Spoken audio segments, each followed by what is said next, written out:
नमस्कार दोस्तों। स्वागत है आप सभी का आपके अपने YouTube चैनल एवन ज्ञान कुंज ऑफिशियल पे।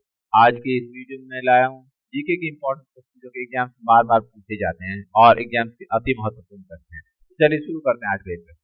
पहला प्रश्न आपके सामने, फील्ड हॉकी में पेनल्टी स्ट्रोक में एक हमलावर गोलकीपर के साथ आमने सामने की भिड़ंत में कितने गज की दूरी से गोल पर निशाना साधता है। पेनल्टी स्ट्रोक कब मिलता है? जब पेनल्टी स्ट्रोक उसमें मिलता है जब बचाव पक्ष का जो खिलाड़ी है वो जो गेम के नियम है उसका गंभीर रूप से उल्लंघन करता है, उसका बहुत बड़ा उल्लंघन करता है तो पेनल्टी स्ट्रोक मिलता है। और इसमें 7 गज की दूरी से स्ट्रोक लगाया जाता है, निशाना साधा जाता है। ऑप्शन नंबर 3 है सही उत्तर। अगला प्रश्न आपके लिए, बिहार का सूप किस नदी को कहा जाता है?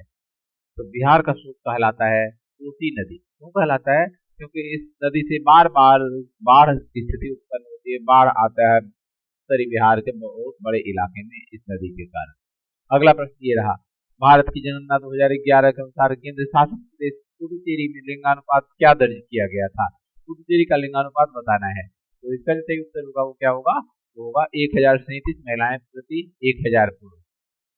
भारत का लिंगानुपात क्या है 2011 के जनगणना? ये था 943।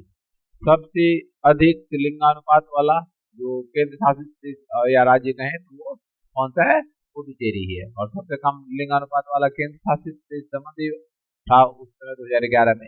अब तो दमन एंड दादर नगर हवेली हो गया है इसका नाम। और सबसे कम लिंगानुपात वाला राज्य कौन सा है? तो सबसे कम लिंगानुपात वाला राज्य कौन सा है? वो है हरियाणा। हरियाणा का लिंगानुपात 879 है।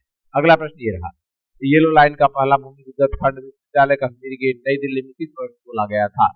येलो लाइन जो हुआ था उसकी शुरुआत कब हुई थी ये बताना है आपको। ये हुई थी 2004 ईस्वी में, 20 दिसंबर 2004 को ये खोला गया था। अगला प्रश्न है, गुरु वेंपति चिन्ना सत्यम भारत के डैश नृत्य शैली के प्रसिद्ध नर्तक हैं? किस नृत्य शैली के नर्तक हैं गुरु वेंपति चिन्ना सत्यम, ये बताना है आपको। तो इसका सही उत्तर होगा कुचिपुड़ी। इन्हें पद्म भूषण से सम्मानित किया जा चुका है। अगला प्रश्न आपके लिए, अल्टीमेट खो खो लीग किस वर्ष शुरू की गई थी? खो खो लीग की शुरुआत, अल्टीमेट खो खो लीग की शुरुआत कब हुई थी ये बताना है आपको। तो ये हुई थी 2022 ईस्वी में। क्यों हुई थी? खो खो को राष्ट्रीय और अंतर्राष्ट्रीय स्तर पर लोकप्रिय बनाने के लिए ये शुरुआत की गई थी। अगला प्रश्न है, एमएस वर्ड में आधार रेखा यानी बेसलाइन के ऊपर छवि संख्या को क्या डैश कहा जाता है? बेसलाइन के ऊपर जो होता है क्या कहते हैं? तो उसको कहते हैं सुपर स्क्रिप्ट। क्या कहते हैं? Super script. और जो बेसलाइन के नीचे होता है उसे कहते हैं सब स्क्रिप्ट। नीचे वाले को कहते हैं सब स्क्रिप्ट और ऊपर वाले को कहते हैं सुपर स्क्रिप्ट। अगला क्वेश्चन है, निम्नलिखित में से किसने डिजिटल प्लेटफॉर्म फास्टर लॉन्च किया? फास्टर का फुल फॉर्म क्या था? Faster the fast and secure transmission of electronic record. ये लॉन्च किया गया था तत्कालीन मुख्य न्यायाधीश भारत के कौन थे? एनवी रमन्ना के द्वारा 2022 में ये लॉन्च हुआ था। अगला प्रश्न आपके लिए, हरित क्रांति निम्नलिखित के आगमन के कारण हुई? भारत में हरित क्रांति के जनक कौन थे? तो ये थे एम एस स्वामीनाथन। और ये हुई थी उपज देने वाली बीजों की किस्म के आगमन के कारण ये हुई थी। अगला प्रश्न है, संविधान के किस अनुच्छेद में उल्लेख है कि संसद राष्ट्रपति और संसदों से मिलकर बनी है जिन्हें राज्यों की परिषद या राज्यसभा और लोक का सदन यानी कि लोकसभा के रूप में जाना जाता है? इसका सही उत्तर क्या है? ये है अनुच्छेद 79 में वर्णित 79। अगला प्रश्न है, भारतीय संविधान की विशेषताओं के संबंध में कौन सा से कथन गलत या सही है? यद्यपि भारत संघीय व्यवस्था है, संविधान में संघ शब्द का उल्लेख नहीं है। तो ये बिल्कुल सही कथन है। पहला कथन जो है ये सही कथन है। संविधान का अनुच्छेद 5 कहता है कि संसद कानून द्वारा एक नया राज्य बना सकती है, ये गलत है। अगला कथन है, संघ सूची के विषय पर प्रत्येक राज्य विधानमंडल राज्य के लिए कानून बना सकता है, ये भी नहीं है। संघ सूची कानून बना सकता है, संघ सूची संघ कानून बना सकता है।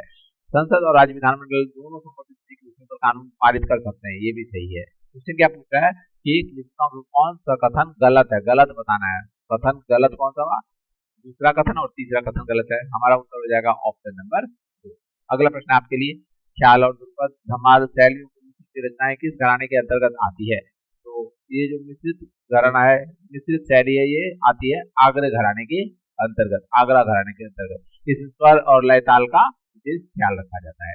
अगला प्रश्न है, स्वामी विवेकानंद के गुरु का क्या नाम था? स्वामी विवेकानंद के गुरु का नाम था रामकृष्ण परमहंस।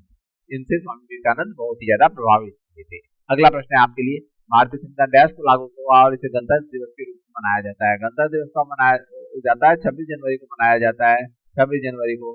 तो हमारा उत्तर होगा 26 जनवरी 1950। अगला प्रश्न है, मंगल ग्रह की सतह का रंग लाल है क्योंकि इसमें बड़ी मात्रा में रासायनिक यौगिक मौजूद है। उस यौगिक का नाम क्या है? उस यौगिक का नाम है, क्यों होता है लाल? तो ये होता है आयरन ऑक्साइड की उपस्थिति के कारण, जिसे जंग भी कहते हैं। धूल और जो चट्टान है वहां पे आयरन ऑक्साइड अधिकता में पाया जाता है। ऑप्शन 3 होना चाहिए इसका। अगला प्रश्न है, वर्ष 2011 तक भारत में कितनी जनगणनाएं पूरी हो चुकी हैं? भारत में पहली जनगणना कब हुई थी? पहली जनगणना हुई थी 1872 ईस्वी में।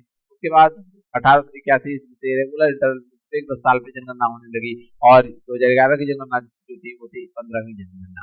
अगला प्रश्न ये रहा, प्रसिद्ध पुस्तक संग्रह चूड़ामणि जो कर्नाटक संगीत की वर्तमान प्रणाली से संबंधित किसके द्वारा लिखी गई थी? तो ये पुस्तक लिखी गई थी गोविंदाचार्य के द्वारा। किसके द्वारा लिखी गई थी? गोविंदाचार्य के द्वारा। अगला प्रश्न ये रहा, हम निम्नलिखित में से किस टैब से एमएस वर्ड दस्तावेज की तालिका जोड़ सकते हैं?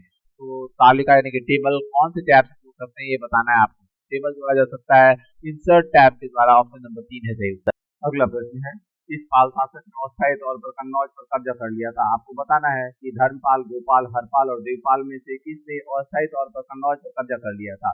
तो ये थे धर्मपाल, जिन्होंने अस्थायी तौर पर कन्नौज पर कब्जा कर लिया था। जब राष्ट्रकूट दक्षिण से लौट गए थे तो इसने कन्नौज पर कब्जा कर लिया था। आपको कमेंट सेक्शन में बताना है कि त्रिपक्षीय संघर्ष किसके बीच हुआ था। त्रिपक्षीय संघर्ष में धर्मपाल शामिल था और इसके बाद इसने कन्नौज पर कब्जा कर लिया था। तो बताना है त्रिपक्षीय संघर्ष किसके बीच हुआ था। कमेंट सेक्शन में जरूर बताना। वीडियो पसंद आया तो लाइक कर देना और वीडियो को शेयर भी कर देना और चैनल को सब्सक्राइब कर देना। धन्यवाद।